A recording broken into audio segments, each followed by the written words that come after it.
तो देश दुनिया की 40 खबरों के बाद अब बात करते हैं आज की बड़ी खबरों की डिटेल पड़ताल की।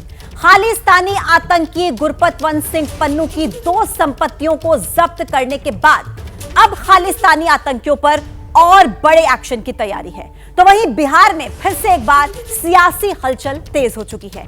नीतीश कुमार ने लालू प्रसाद यादव से मुलाकात की है। इसी के साथ ही चीन से आई गुड न्यूज की भी हम बात करेंगे, जहां पर एशियन गेम्स में हमारे खिलाड़ियों ने पहले दिन ही शानदार शुरुआत की है। चौथी खबर, देश को मिली सौगात की। पीएम मोदी ने देश को 9 वंदे भारत का तोहफा दिया है। हमारे साथ इस खबर की नब्ज और खबर के अंदर की खबर को बताने के लिए 4 रिपोर्टर्स मौजूद हैं। आप टीवी स्क्रीन पर देख सकते हैं। खालिस्तानी नेटवर्क का कच्चा चिट्ठा खोलेंगे दिल्ली से हमारे संवाददाता वरुण जैन, दिल्ली से ही जुड़ेंगे हमारे foreign affairs editor Ashish Kumar Singh, Bihar की सियासत पर बात करेंगे शशांक और देश को वंदे भारत की सौगात पर बात करेंगे हमारे साथ रविकांत। लेकिन शुरुआत करते हैं सबसे पहले अभी की बड़ी खबर के साथ। और बड़ा अपडेट क्या है वो आपको चलिए सबसे पहले बताते हैं। खालिस्तानी आतंकियों पर बड़े एक्शन की तैयारी है। भारत सरकार ने तमाम एजेंसियों को निर्देश दिया, विदेश में खालिस्तानी आतंकियों की पहचान का आदेश दिया गया है।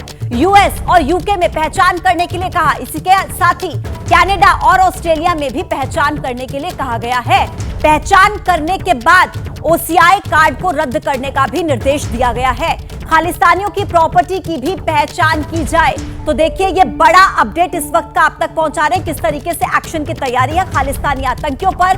भारत सरकार की तरफ से तमाम एजेंसियों को ये निर्देश दे दिए गए हैं कि इन खालिस्तानी आतंकियों की पहचान की जाए। जो विदेश में रहने वाले हैं ना खालिस्तानी आतंकी, उनकी पहचान करने के आदेश दिए गए हैं भारत सरकार की तरफ से। यूएस, यूके, कनाडा, ऑस्ट्रेलिया में पहचान करने के लिए कहा गया है और पहचान करने के बाद ओसीआई कार्ड को रद्द करने का भी निर्देश दिया गया है। इसी के साथ ही जो खालिस्तानियों की प्रॉपर्टी है उसकी भी पहचान की जाए ताकि आर्थिक रूप से उनकी कमर को तोड़ा जा सके। और चलिए आगे बढ़ेंगे। सूत्रों के मुताबिक सरकार ने जो फरमान जारी किया है उसके साथ ही एक और बड़ी खबर और एक और बड़ा खुलासा भी हुआ है। और खुलासा यह है कि एनआईए की जांच में किस तरीके से, ये देखिए इंफॉर्मेशन पूरी आप तक पहुंचाते हैं ग्राफिक्स के जरिए। क्राइम सिंडिकेट से करोड़ों रुपए की उगाही कर रहे हैं खालिस्तानी। ये बड़ा खुलासा हुआ है। जांच में क्या क्या हुआ वो आपको बता रहे हैं कि क्राइम सिंडिकेट से करोड़ों रुपए की उगाही करते हैं ये खालिस्तानी। और फिर उगाही करने के बाद आगे क्या होता है, इस रकम का टेरर एक्टिविटीज में खालिस्तानी इस रकम को लगा रहे हैं। यानी कि जो अवैध तरीके से पहले इस रकम को अर्जित करते हैं और उसके बाद इनको टेरर एक्टिविटीज में लगाया जाता है। रकम मिलने का जो सबसे बड़ा जरिया है ना वो है अवैध शराब का धंधा और एक्सटॉर्शन। इस धंधे के जरिए देखिए रकम इनको मिलती है, उसके बाद इसे टेरर फंडिंग में लगाया जाता है। तो जांच में ये बहुत बड़ा खुलासा हुआ। इसी के साथ ये भी खुलासा हुआ कि आतंकियों का जो ये पैसा है वो हवाला के जरिए थाईलैंड से कनाडा जाता है और थाईलैंड के कई क्लब्स हवाला रैकेट में शामिल हैं। मनीष भंडारी नाम का एक शख्स है जिसका इस पूरे मामले में नाम सामने आ रहा है। थाईलैंड में कई क्लब चलाता है ये मनीष भंडारी। ये देखिए बड़े बड़े खुलासे एनआईए की तरफ से किए गए। उन्हीं में से एक बड़ा खुलासा ये कि खालिस्तानी आतंकियों का जो पैसा है वो थाईलैंड से कनाडा जाता है हवाला के जरिए। और इसी के साथ ही थाईलैंड के कई क्लब्स हवाला रैकेट में शामिल हैं, जिनमें एक नाम है मनीष भंडारी का, जो कि थाईलैंड के अंदर ही कई क्लब्स चलाता है। ये पूरा खुलासा एनआईए की जांच में हुआ है और अब इसके बाद कार्रवाई की पूरी तैयारी है। ज्यादा जानकारी देंगे हमारे सहयोगी वरुण, इस वक्त इस खबर पर अपडेट्स के साथ हमारे साथ जुड़े हुए हैं। वरुण, मतलब साफ है कि विदेश में या फिर दुनिया के किसी भी कोने में खालिस्तानी आतंकी अब छुपे हों, लेकिन भारत सरकार ये तय कर चुकी है कि अब इनके खिलाफ कार्रवाई सख्त होगी। क्या अपडेट? देखिए बिल्कुल खालिस्तानियों की कमर तोड़ने की जो पूरी तैयारी है वो एनआईए ने कर ली है और उसके लिए जो जांच है उसका दायरा अब कुछ इस तरीके से बढ़ाया जा रहा है कि जितने भी खालिस्तानी आतंकी हैं उन पर शिकंजा कसा जा सके। जांच के दौरान सबसे महत्वपूर्ण चीज़ ये सामने आई है कि जो लोकल गैंगस्टर्स हैं उनके साथ एक पूरा नेटवर्क जो है वो खालिस्तानी आतंकियों ने बनाया हुआ है। और यही वजह है कि जो ये गैंगस्टर्स एक्सटॉर्शन और अवैध शराब के जरिए पैसा उगाही करते हैं, उस पैसे पैसे को ये थाईलैंड के जरिए कनाडा भेज रहे थे और वहीं से खालिस्तानी आतंकी उस पैसे का ही इस्तेमाल भारत के खिलाफ आतंकी गतिविधियों में कर रहा था। और यही वजह है कि अब इस गैंगस्टर्स और खालिस्तानियों का जो गठजोड़ है उसको तोड़ने में एनआईए लग गई है। करीब 43 ऐसे बड़े गैंगस्टर्स और खालिस्तानी आतंकियों की तस्वीरें जारी करी है, लिस्ट जारी की मिलाकर एनआईए की हिट लिस्ट तैयार है और अब इस हिट लिस्ट में जिनके जिनके नाम है कोई नहीं बचेगा। वरुण, आप रहिए मेरे साथ, कुछ और बड़े खुलासे एनआईए की जांच में जो हम अपने दर्शकों को बताएंगे कि किस तरीके से 2019 में देखिए जो वीरेंद्र प्रताप, जिसका नाम काला राणा भी है, उसने किस तरीके से मनीष भंडारी से मिलवाया, वो आपको पूरी जानकारी हम देंगे। ये देखिए 2019 में वीरेंद्र प्रताप, जिसे काला राणा भी कहा जाता है, उसने लॉरेंस बिश्नोई को मनीष भंडारी से मिलवाया था। ये देखिए, इसका पूरा ट्रांसलेट हमने आपके लिए हिंदी में भी किया ताकि आप इसको समझ पाएं कि पूरा माजरा क्या है।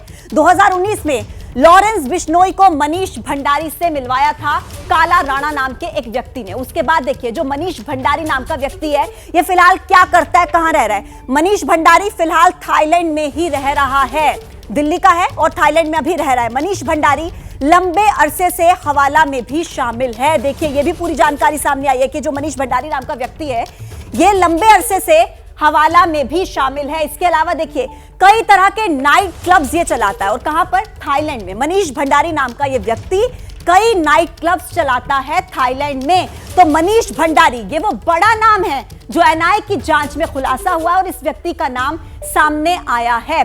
अब आपको यह बताते कि जो एक नेटवर्क है, इसका एम फैक्टर क्या है, किस तरीके से। पहला नाम जो मनीष भंडारी का सामने आता है, थाईलैंड से कनाडा जाता है, खालिस्तानियों का जो पैसा है, देखिए क्या किया जाएगा, हवाला सिंडिकेट की पहचान करके ध्वस्त किया जाएगा। जांच में क्या मिला, अब इसका किस तरीके से सॉल्यूशन होगा, क्या इस पर कार्रवाई की जाएगी।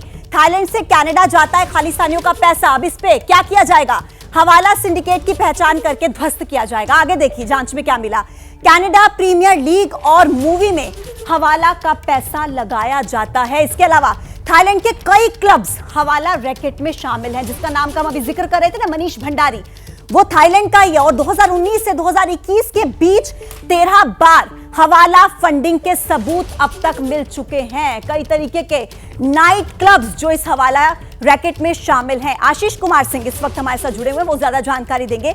आशीष, जिस तरीके से एक के बाद एक कई बड़े बड़े खुलासे हो रहे हैं, नाम सामने आ रहे हैं, मनीष भंडारी नाम का जो व्यक्ति दिल्ली का थाईलैंड में नाइट क्लब चला रहा है, अब सरकार किस तरीके से इन लोगों पर शिकंजा कस सकती है, क्या क्या प्लानिंग हो सकती है। मैं चाहूंगी आप अंदर की डिटेल्स हमारे दर्शकों तक पहुंचाएं।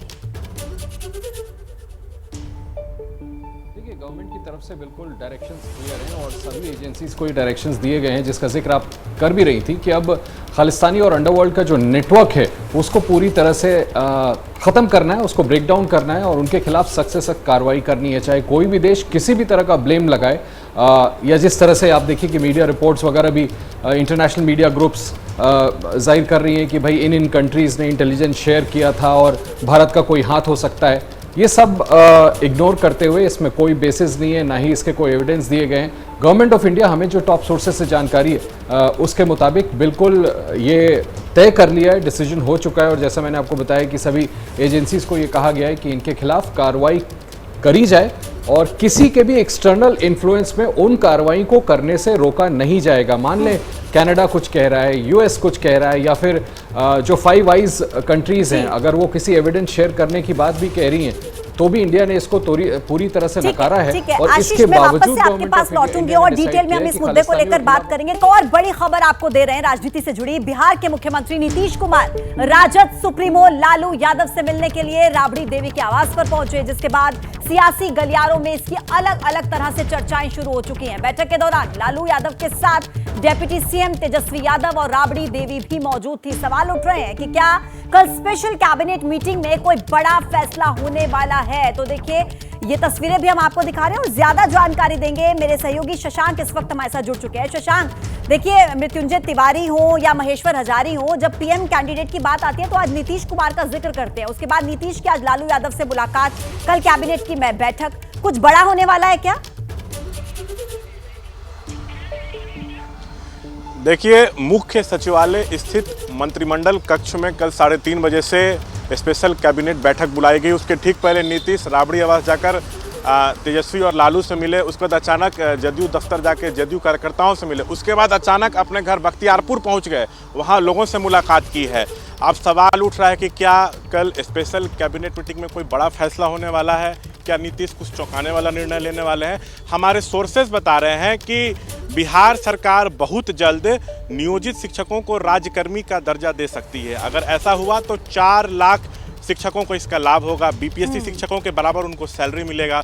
लंबे समय से नियोजित शिक्षक मांग कर रहे हैं कि उनको जो है राज्यकर्मी का दर्जा दिया जाए, लेकिन क्या कल ही इस पर फैसला होगा, ये देखना होगा। वहीं दूसरी तरफ आपको बता दूं, बिल्कुल, नीतीश और शशांक इस पर आप नजर रखिए कि आगे क्या होने वाला है। हर किसी की नजर है कि आज इस मुलाकात के बाद क्या मिलता है प्रदेश के लोगों को। आप रहिए हमारे साथ। इस वक्त एक और बड़ी जानकारी, एशियन गेम्स 2023 में भारत के लिए मेडल्स का खाता खुल चुका है। निशानेबाजी और रोइंग और शूटिंग में भारत के खिलाड़ियों ने मेडल जीतने में सफलता हासिल कर ली है। तो वहीं आपको बताएं कि क्रिकेट के सेमीफाइनल मैच में भारतीय महिला टीम ने बांग्लादेश को हराकर अपना मेडल पक्का कर लिया। भारतीय मेंस हॉकी टीम ने उज्बेकिस्तान को 16-0 से हराकर जबरदस्त शुरुआत की है और पहले ही दिन अब तक भारत के खाते में 5 मेडल्स आ चुके हैं।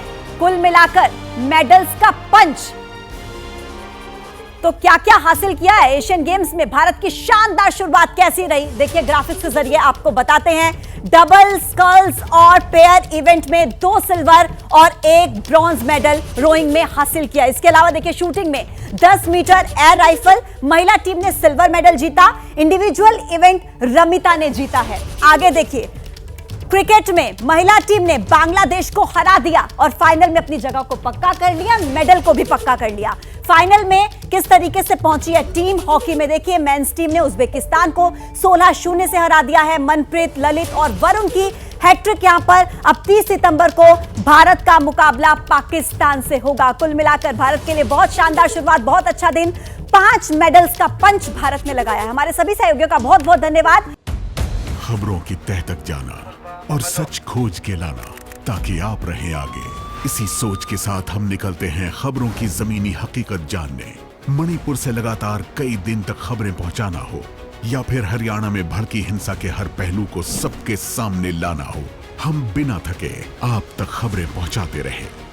पब्लिक इंटरेस्ट यानी आपके हित की बात। देखते रहिए पब्लिक इंटरेस्ट सिर्फ एबीपी न्यूज पर।